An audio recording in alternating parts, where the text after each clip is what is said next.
Hey guys, today we are in the flight simulator, Microsoft Flight Simulator. To be exact, I have brought myself back in here since I have new motivation for the flight simulator now. I used to do flight simulation a lot actually, prior to me really focusing on the YouTube channel. I have some videos up on it. Anyways, but I digress. Basically, what's got me back into it is BeyondATC is an air traffic control program that's coming out soon. I do not have it, but early access is fast approaching, and I thought I would jump back in to do a few tweaks and setup and try and get more comfortable with it again, because there is a lot to do in a flight simulator to try and get it the way that you like to get it set up. They changed a bunch of things in the past. And yeah, I have a lot of things to go over, a lot of exciting things that I find exciting anyways. Now I do Flight Simulator a little different. I'm not super professional or anything or anything like that. But I did use the Flight Simulator to go through all the private pilot's license stuff. Like I basically just taught myself what you can in the Flight Simulator anyways. And I did the instrument flight rules, a bunch of that. I can do all the radio navigation, stuff like that. But I stopped doing the flight simulator because I ran out of stuff to learn. Now, there's actually all sorts of stuff to always learn, of course, but it got beyond what I was interested in. I only really like the small general aviation aircraft. And I got to the point where I really needed air traffic control to learn more. And I didn't like any of the solutions that are out there. VATSIM is mainly for you know, the big airliners, and it's all, anyways, I'm not big on the VATSIM, and everything else is like a paid kind of thing. Anyways, BeyondATC is going to be an AI sort of air traffic control here, a one-time kind of purchase sort of thing. It's coming out soon, so I think I'm going to be able to carry on where I left off learning. However, I've forgotten most things. So we're going to be jumping in, just doing a basic flight just to try a few things out. I've been doing a whole lot of settings, sorting it out. I have the poor man's head tracker, which is basically open track with, actually I can't remember what the other program is. You use them together with a webcam and you have a cool little head tracker. This pretty much changes the whole game, really. You're able to do a lot more controls. I only have a gamepad. I have a actual control column, not control column, a throttle, but I don't have a yoke at the moment. I only have the game controller. But they've made some changes here, which isn't really that bad. You no longer have the little white dot on the screen anymore. You can turn it off. So you just have the little controller that you can go around and control things. You can still use your mouse, keyboard, anything like that, but it's not actually that bad. I just did a flight test. What we're going to do is we're going to do a little bit of tour. We are in, here, I'll open up something out here. I gotta turn off the head tracker. And I'm doing fancy stuff with OBS, stuff way beyond my knowledge, but we're going to see if it works. I think it's going to work fine. Boom. Something should be popping on the screen. Little nav map. An awesome little program for anyone trying to learn flight. I open this up. I have a few things running, but only certain ones are set up for OBS here. I'm going to zoom out because we're in Newfoundland. I wanted a nice quiet place to sort of learn, but I ended up at St. John's International. We're out here, and oh man, little nav map. Having a hard time loading with all the stuff it's got to load in. There we go. All the good information. I won't get into little nav map. This thing is awesome though. What we're going to do is we're going to do a little tour. My goal is the Ocean Science Center over here, which was added in the World Update, Update 11 for Canada. So we're going to head out that way. And I have ChatGPT set up so it can give a little tour of stuff we run across. Man, I don't like the pop-up that little nav map does there. But yeah, that's what I usually do. I fly around, and now that ChatGPT is here, you can sort of use it to do some touring. And it's kind of fun. So, let's pop that off here. I don't think I need that at the moment. Yeah, we'll turn that away there. And we'll get it started up, since I've already been jibber-jabbering for 4 minutes or so. So we're in the Cessna 152. It's the aircraft that pretty much you train in the flight simulator. And they start you off in it for a good reason, because it is a basic trainer. And it's missing some controls. I won't get into too much, but it doesn't have an autopilot or anything like that. And it's missing some of the equipment. But it's got the basic radio navigational stuff and everything like that. It's really good to learn. A lot of the stuff isn't simulated, though, in it. But anyways, we'll do a quick little startup. We got to make sure our fuel's turned on. There we go. Fuel's turned on. We're going to have to turn on our battery. And let's just zoom in here for a second. I don't have my head tracker on at the moment. When I have the head tracker on, it kind of bounces around a little bit too much to hit some buttons. We're going to turn on the beacon light, which is just our beacon, just to warn people that we're turning the plane on. And we're gonna have to put some mixture in. And we're gonna put the throttle in a little bit. You don't actually have to do that in the base. The Asobo C152. It's not really. It doesn't really simulate that. I think carb heat simulated. We won't have to mess with carb heat too much. There is a fuel primer, which is not simulated, but it makes a little squeaky noise. So that is fun. And that is about all you really need to do. Like, there's a big long checklist you have to do, but you know, I only really run through the checklist part that matters in the simulator. So, you know, none of the lights really matter too much or anything like that. Yeah, I'm kind of easy going on it. So we're going to actually, I want to be able to see the propeller here when we go here. We're going to actually make sure it starts up. You do your little clear prop thing. There we go, it's up. I have to monitor volume, actually. I think it's a little too loud.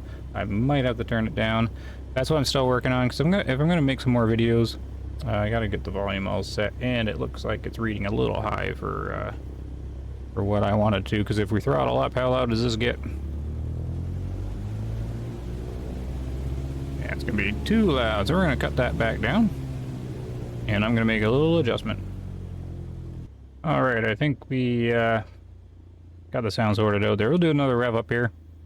We're just sitting on the grass beside the runway here. We're not doing any air traffic control stuff here. So that's noise. Hopefully it's not too bad in the video for the noise. I'm thinking that's okay. I might tweak it just a slight more. There's also an issue though, external view, it might get louder.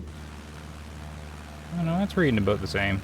I might do a slight little tweak more, and then we'll get rolling. Alright, so we'll take it from there. If you're wondering why didn't you do your sound testing beforehand, well, I was just too excited. So here, a little back in here. So hopefully that's okay. Let's jump back down here. We'll do all the fancy stuff, even though we don't really have to. We'll nav light. We won't do the strobe light yet. We're going to taxi a little bit, and we're just taxiing, so we don't need any kind of landing light at the moment. Oh, I forgot the alternator. That's very important, even though I don't think that's also simulated here.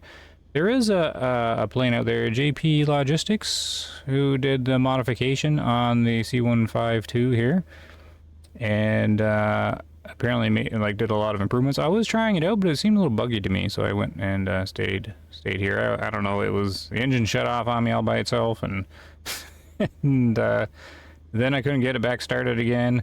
And it's got a little tablet where it takes over for you, and even when I told it to take over for me, it still couldn't start it. So it was kind of weird. Like, I figured I was doing something wrong, but you can reset everything and then it still wouldn't start even with it running its thing. So anyways, so we're just going to be doing the standard one here, and let's get rolling. So we're not going to use any air traffic control or anything.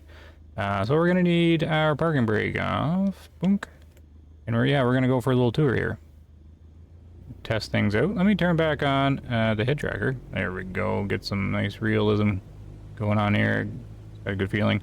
I think I'm beside runway 16. I guess more like 34. What's the opposite of 16? I forget. Anyways, these signs will tell me. But we're going to be turning around, actually. Taking off to the south. Not really going to worry about any other traffic. I think I got most traffic turned off. Anything's just static. So that's what I'm looking forward to with BeyondATC. They're going to come out with just IFR for early access. And with no traffic. But I think it'll still be fun to play around with. Have some IFR air traffic control to play around with, because I think I'll do like IFR departures just in this little guy, and then I'll drop the IFR and fly around VFR, and then when I want to land, I'll reestablish IFR for landing and kind of do that sort of thing. So that's what I'm going to be using it for. I hope you can do that anyways, but regardless, it'll be fun to play around with. And then they're going to inject traffic and VFR stuff, which I'm really looking forward to, having planes in the traffic pattern and all that good stuff. So, I mean, you're gonna have to duck down a little bit. Look out these windows here. But yeah, we're in St. John's International.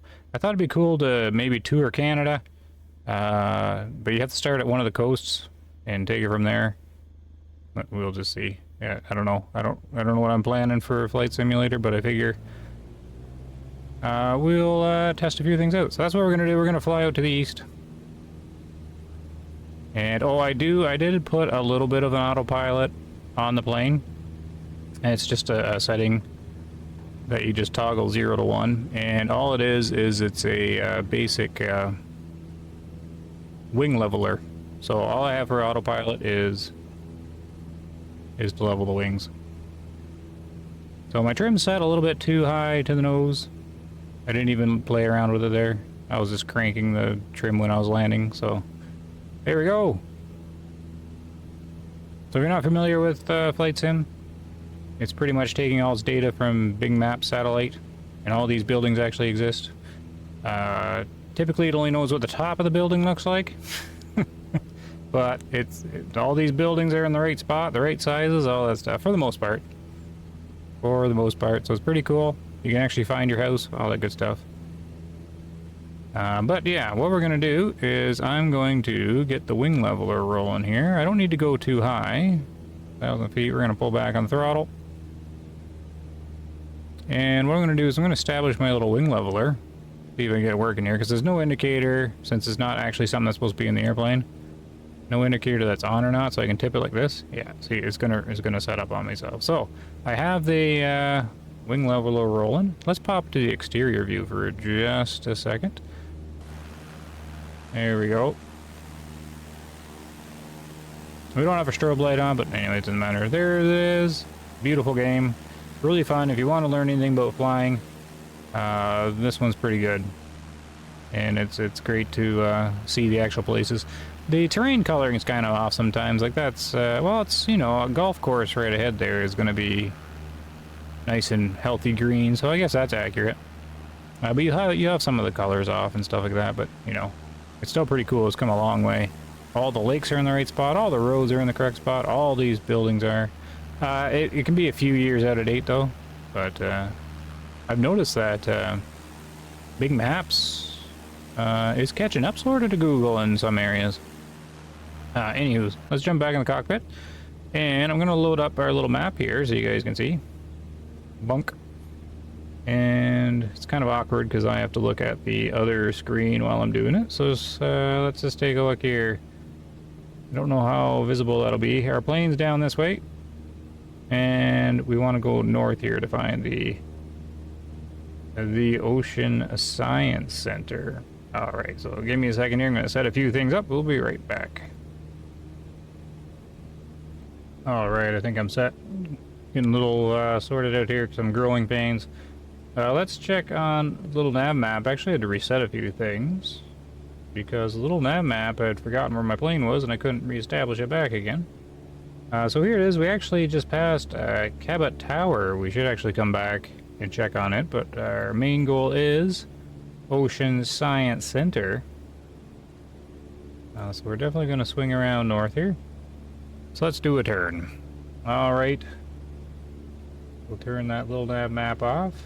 Now it's not quite north because it's angled a little bit, so we're looking at, you know, about 10 degrees or so we need to set the course for, so we'll do a bit of a turn here. Take a look. Let's get my head tracker rolling again. That was a bit of a struggle there in between that cut. I've never had that happen with little nav map before it lost where the plane was. I was just about to do it the old-fashioned way, which is fine too. You just kind of glance around, look for landmarks and stuff like that, which is always a fun way to do it. Gonna try and hang around 2,000 feet, which is a good distance for the flight sim for VFR flying.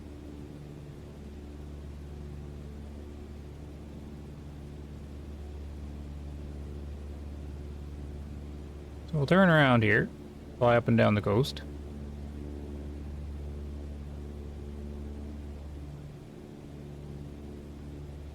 There we are. Okay, let's just put our little pretend autopilot back on. And what we'll do is we'll just jump back over, go back and forth between our little map. Hopefully that shows up okay. Looks like we're going right for it there. That's good.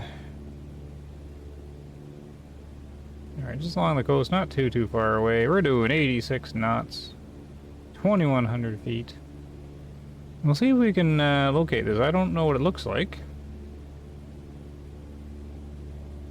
but we will see. Let's bounce back. And I'm going to keep it up on my other screen so I can locate it a little easier. We're going to do a bit of a turn to the right here. And I'm going to set up our little tour guide. It's basically just ChatGPT. And it's not too far off. We'll just bounce ahead here. So it should be, let's see, about 10 o'clock? Oh, I think that's it down there. Here, let's see if I can zoom in. There it is right there. Alright. So what we can do is I can bounce over here. Hopefully this isn't too loud. We can have a little tour guide. The Ocean Sciences Center in Newfoundland is a leading marine research facility affiliated with Memorial University of Newfoundland. Located on the northeast coast of the Avalon Peninsula in St. John's, it sits on a stunning coastal setting overlooking the North Atlantic Ocean. The center's primary focus is on oceanographic research, studying a wide range of marine life, ecosystems, and environmental processes. Its facilities include state-of-the-art laboratories, research vessels, and aquaria, providing scientists with the tools they need to conduct cutting-edge research. The Ocean Sciences Center also plays a crucial role in education and outreach, offering programs for students and the public to learn about marine science and conservation. With its world-class research capabilities and commitment to marine stewardship, the Ocean Sciences Center contributes significantly to our understanding of the oceans and their importance to our planet. Cool. So it's a nice little brief little thing. You can kind of set ChatGPT up there to do that. I think it's kind of neat because you can pretty much have it do a little speech on anything. A little long, but you know, you need some good detail there. So that's really cool because I'd never heard of this place before. So it's in Newfoundland here. Not too far from the international airport, actually. You can see it over here where we took off. Nice and close by. It does look like it'd be in an awesome area. Just kind of look out and see the ocean, and you got all these cliffs all along here. It's very cool. We'll just fly by one more time, then we'll head down and check out, I forget what it was that was down there. I seem to be losing altitude. We're gonna give it a bit more throttle. And I'll swing it around, so we'll do that. We'll fly down and check on that other landmark. And we'll call it a flight. We'll come back and land and all that good stuff. So there it is again. It's kind of cool. These are just little handcrafted things they put in here. So, as you know, it's just a little bit of approximation. It's not supposed to be super detailed, of course, in a simulator. But it's cool to get an idea of where it sits. Where it sits in the world. And a bit of information on it. And, you know, you can always, like if you learn something from ChatGPT there, the tour, you can continue the conversation. You know, if it brings some more questions up, you can sort of ask, you know, like, when was it established or when was it built? Stuff like that, so we can try that. That was pretty cool. So they handcrafted that one as one of the landmarks in the Update 11 or so for Canada. So that's cool. Be a neat place to visit. All right. All right, so now we are approaching Cabot Tower. It's gonna be, let me just check. I don't know what I got on the OBS here. Okay, no, that's looking okay.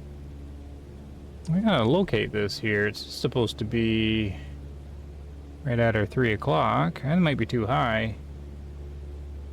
I think that's it. Oh, I see it. That's not gonna come through in the video very well. We're gonna have to get lower. Lower and do a pass. So let's throttle down. We're gonna do some fancy maneuvers here. Do a turning dive. Gonna gain some airspeed. We're gonna have to go down fairly low. This is a much smaller landmark. I know nothing of it. We're gonna throttle down a bit more because we're gonna just let the plane climb and lose its airspeed. We're gonna run the little tour here while I try and line up a visual on it here. Cabot Tower, located atop Signal Hill in St. John's, Newfoundland, is an iconic historic site with deep cultural significance. Constructed between 1898 and 1900, the tower commemorates the 400th anniversary of John Cabot's voyage to North America, believed to have landed somewhere in Newfoundland in 1497. The tower served as a communication station, providing a vital link for transatlantic communication. Today, it stands as a symbol of Newfoundland's rich maritime history and is a popular tourist attraction offering panoramic views of St. John's Harbor and the surrounding coastline. The site is also significant for its role in the history of wireless communication, as it was here that Guglielmo Marconi received the first transatlantic wireless signal in 1901. Cabot Tower is a cherished landmark, preserving Newfoundland's connection to its seafaring past, while providing visitors with a breathtaking glimpse into its scenic beauty and technological achievements. Now see, isn't that cool?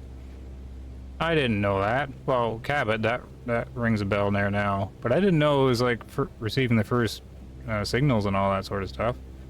And then this must be the harbor that I can view, so that's cool.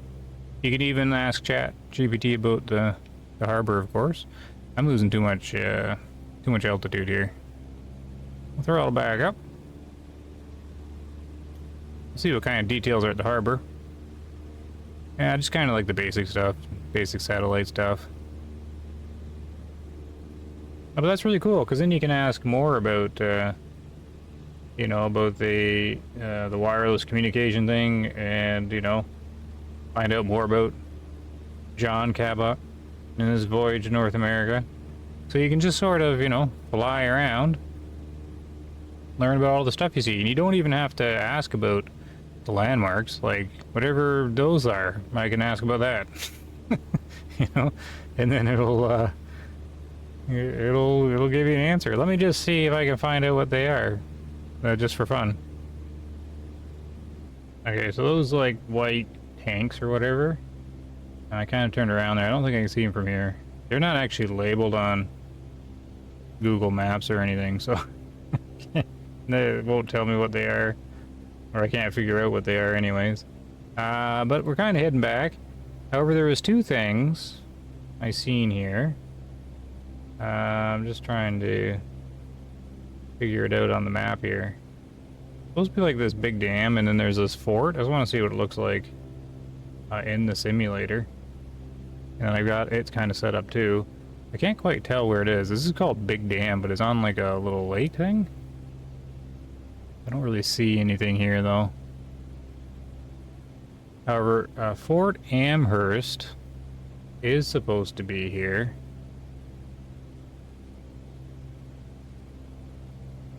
I guess there's a lighthouse there. Oh, that's probably it right down there. Does that look like a fort? The simulator. Here, we'll try and go a little lower. Maybe we'll fly down there and Biggers Canyon there, shoot some womp rats. We'll go low and then fly down there. But I imagine that's the fort right there. Probably with like a lighthouse on it. That's what I'm thinking. I can jump over my other Google map thing. It's not set up there for OBS to see it, but yeah, that's what it is. That's the fort, or at least the simulator's representation of it. If it's not handmade or anything like that, it just takes the building shape, because it doesn't, like, the satellite image doesn't know what the building is. It just knows there's a building there, and the simulator goes, oh, there's a building there. It'll be like the correct dimensions for the most part. But yeah, they actually have to do like handmade. The flight sim actually has photogrammetry, but only certain cities, where everything does look like what it would really look like. It's all done by photos and everything, but nothing out here in Newfoundland or anything like that. So I haven't been using too much head tracking, but I can turn it on there again. Just sort of helps when you're landing and taking off, really. When you're cruising around, the head tracking's not really needed. Well, here it is here. Just helps kind of keep the camera steady if I'm not... Like, if I have to look over to my other screen, then all of a sudden I'm looking over here, and... I'll turn it off for a second. Oh, here, I have the tour for that here. Fort Amherst, situated at the entrance of St. John's Harbor on the southeastern coast of Newfoundland, So it doesn't really look like is it. a historic military fortification with roots dating back to the late 18th century. Originally built by the British in the late 1700s to defend the harbor from enemy attacks, Fort Amherst played a crucial role in protecting the strategic port of St. John's during times of conflict, including the Napoleonic Wars and World War II. Over the years, the fort has undergone various upgrades and renovations, with its most recognizable feature being the iconic red and white striped lighthouse built in 1951. Oh, I don't see that replacing there. an earlier structure dating back to the mid-1800s. Today, Fort Amherst is a popular tourist attraction and a designated National Historic Site, offering visitors the opportunity to explore its historic grounds, learn about its military history, and enjoy stunning views of the harbor and coastline. Well, that's cool. Too bad they don't have that in there. So some of the best places to sort of fly around are the areas that have photogrammetry done. Now, even the photogrammetry, though, can be a little rough, but it gives you a good idea. A bit better of what it would look like. Like, you'd actually see probably... Yeah, you would actually see the red and white lighthouse and everything. So... I thought about flying around a photogrammetry, but we'll see. My initial plan was to write down, this is like downtown. We're gonna need a lot more throttle. Get out of here. This is like downtown St. John's. Anyways, it's a representation of it. But yeah, I should probably hang out around photogrammetry a bit more, but if you get too low, then it looks like a zombie land. But some of this is fairly accurate, like all these buildings are here, and somehow it knows that this is a tall building from satellite. And yeah, my original plan was to use the Google map, so you can actually inject Google Maps into this instead, and it's usually more detailed. But I found that it's actually not. I was trying it there, and it's actually worse out here in Newfoundland than the Bing Maps is. I was trying to trim out the aircraft here. Had to really climb. The Cessna 152 doesn't really have a powerhouse here under the hood. Alright, we're gonna have to find the airport. Could be right up here. Somewhere. Then we'll line up a landing. Maybe we'll actually use the air traffic control that's in the game. Yeah, there's all those lights. We'll just angle that way. And I think it'll probably line me up on runway 26. Yeah, hold on. I gotta trim this aircraft out.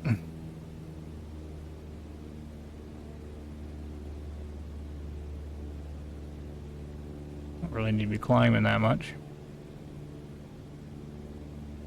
Here, put on our little autopilot for a second, because we're going to bounce over to the map. Actually, here, let's do some air traffic control. This is just the stock one. It's not good enough to really train on or anything. It's a very basic. I don't know why they came up with a simulator that... Like, you have to have air traffic control in a simulator in a modern game these days, I would think.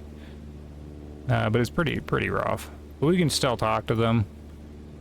We'll tune the tower, and we'll just ask for full stop. Tower Cessna Charlie, Whiskey 12 Tango is 3 miles south 1,800 feet with echo to land. Cessna Charlie, Whiskey 12 Tango Tower. Altimeter 29er.9er, 2 wind 287 at 4. Make left traffic runway 29er. Oh, they want runway 29. I thought it was 26, but it's 29. Enter left traffic runway 29er Cessna 12 Tango. So neat thing you can do about little nav map, if I can do it quick enough, they're probably just gonna... I'm probably gonna mess it up here. But we load it up here. And zoom out. Yeah, see, I'm gonna blow right past it here. But you can actually go on here, and then...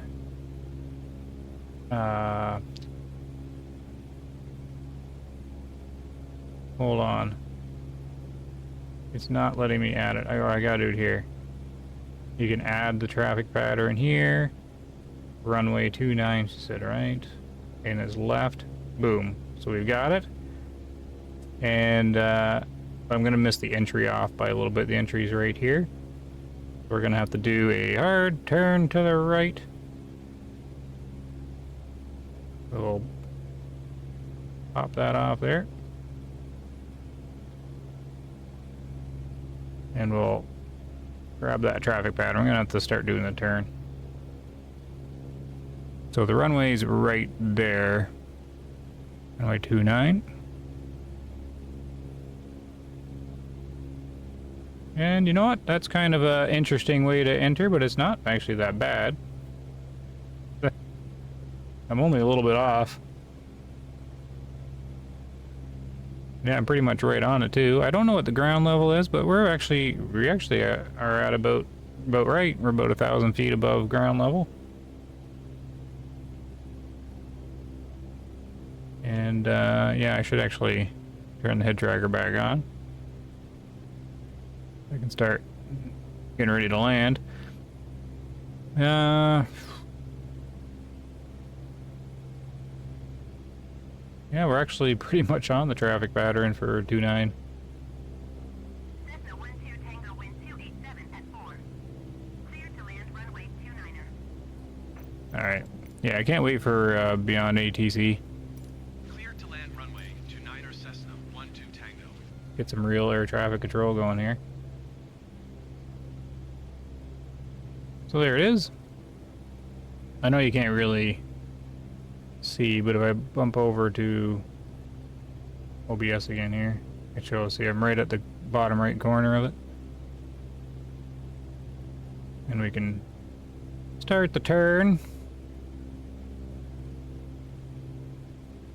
Turn's a little late, but yeah, no big deal. Bunch of residential houses here. Looks like commercial, and then some residential right outside of it. Another golf course. Golf courses are always easy to see. They're good landmarks too. Now, actually, I'm way too high. I should be actually dropping down here. We're gonna cut the engine, go dead stick, because I have way too much energy here. Not really paying attention. So we're a base for runway 29, turning to final. Much too high, but we have all our throttle off. Didn't drop any flaps. I could drop flaps. I probably should. I forget the buttons to do it though. I do actually. Here, it doesn't matter. We can just do this. Bonk. There we go.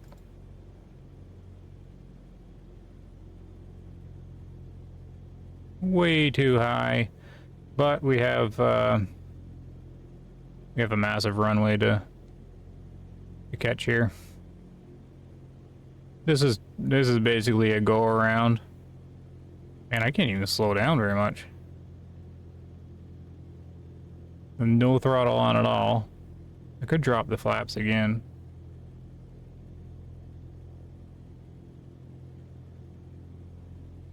Oh, you can always do a slip. Look at this unstable approach. Oh, it really lights. You say I'm too high? Oh, we're over speeding on the flaps. I'm sure it'll hold together. We'll just float for a while.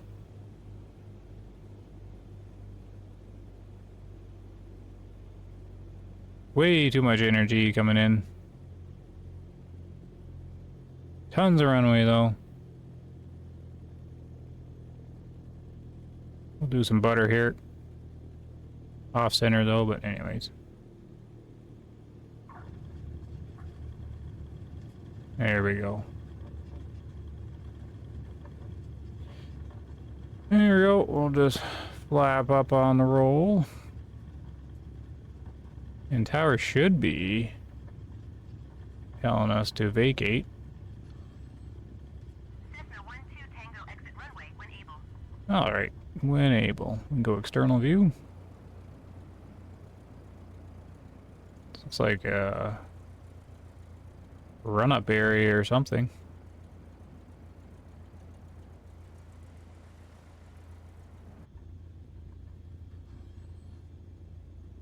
Oh, there. That's sort of what I wanted to check out. Do some touring. See how the recording goes. See how the head tracking rolls. Cessna 12 Tango contact ground on 121.9er. Alright, we got off the runway. And there's still a bunch of stuff that I need to set up for it. I wanted to try that that Google injection for the Google Maps, but I found it wasn't as good as I remember. A lot of it's behind a paywall now. 121 In the free versions, 12 I Tango. didn't find it better than the Bing. I found it worse. So, not so much for that. I don't know if what else I need to actually put on here for it. Anyways, I think that's all for now. We're gonna shut down right here. We're not gonna bother contacting ground. Turn off our nav lights. Parking brakes on. Yeah, there's not really much to do. Alternator off. Pull the mixture. Magnetos off. Bacon light off. Battery down. Then usually the flight will end, or it'll register flight complete. Well, but that is it for now. So yeah, I'm going to fiddle around with the flight simulator. Oh, there's NeoFly I could put on it. And, yeah, kind of like I did have a NeoFly thing going. And then maybe try out some other aircraft and stuff like that. But, oh well. Let me know what you think. And hopefully you enjoyed the video. Take care. Hopefully see you again soon. Have a good one.